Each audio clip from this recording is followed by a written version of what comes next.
দিয়েছে, তাদের খুশি, ভালো লেগেছে। এবং মানে আপনি একজনকে মারলেন, চোখ তুলে ফেললেন, আবার তার বিরুদ্ধে মামলা দিলেন, তো এটা তো তারেক রহমানের সংস্কৃতি যে একজনকে মারো, ধরো, আবারই মামলা দাও, কি হবে? পরবর্তী কার্যক্রম কি মামলা? পরবর্তী আমরা স্বাভাবিকভাবে রাজনীতি করতেছি, প্রোগ্রাম করতেছি। যদি জেলে নিয়ে যায় জেলে চলে যাব, আর যদি মাইরা ফেলে হলে কবরে চলে যাব। ইন্টারেস্টিং বিষয় হলো তারা যে মামলাগুলো আমি দেখেছি মামলাগুলো করেছে, তারা অনেক ইন্টারেস্টিং বিষয় এখানে উল্লেখ করেছে যে আপনারা হামলা করেছেন বা তাদেরকে হয়রানি করেছেন। আসলে কতটুকু সত্য নয়, মিথ্যা। পুরা দেশবাসী প্রত্যক্ষ করেছে,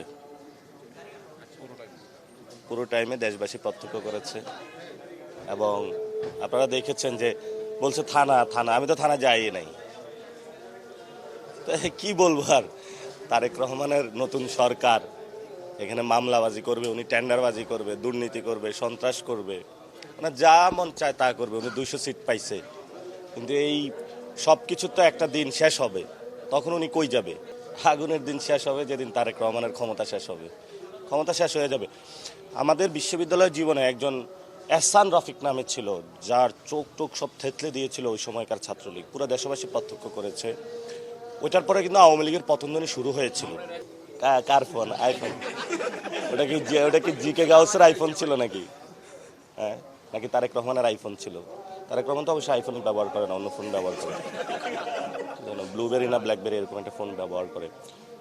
এটা খুবই লজ্জাজনক। মানে যা তারা করতেছে, তারেক রহমান যা বাংলাদেশে করতেছে, এটা বাংলাদেশের রাজনীতির জন্য লজ্জা। এবং উনি রাজনীতির যে সংস্কৃতি, এটাকে অপসংস্কৃতির দিকে নিয়ে যাচ্ছে। এবং ওনার রাজনীতি করার ইচ্ছে নাই। ইতালিতে বড় বড় মাফিয়া যে গ্যাং থাকে না, তো তাহলে তো উনি বলে দেখ যে আমি আজকে থেকে গ্যাংবাজি করবো, আমি রাজনীতি করবো না, এটা ঘোষণা দিয়ে করুক। রাজনীতির নামে গ্যাংবাজি করার কি দরকার?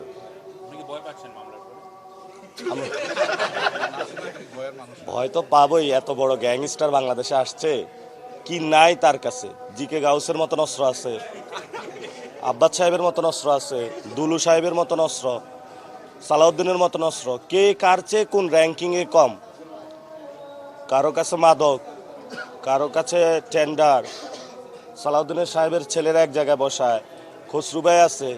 এগুলা র্যাঙ্কিং করলে ইতালির যে কোনো মাফিয়াকেও হার মানাবে, বিশ্বের যে কোনো মাফিয়াকে হার মানাবে। তো বাংলাদেশে যে এই ধরনের সবাইকে, মাফিয়াগুলাকে ছেড়ে দিয়েছে, সন্ত্রাসের রাজত্ব ছেড়ে দিয়েছে, আমার তো ভয় পাওয়া, মানুষে ভয় পাইতেছে। আমি কি মানুষ না? সবাই আমরা ভয় পাইতেছি, একটা টেরর রাজ্যে আছি।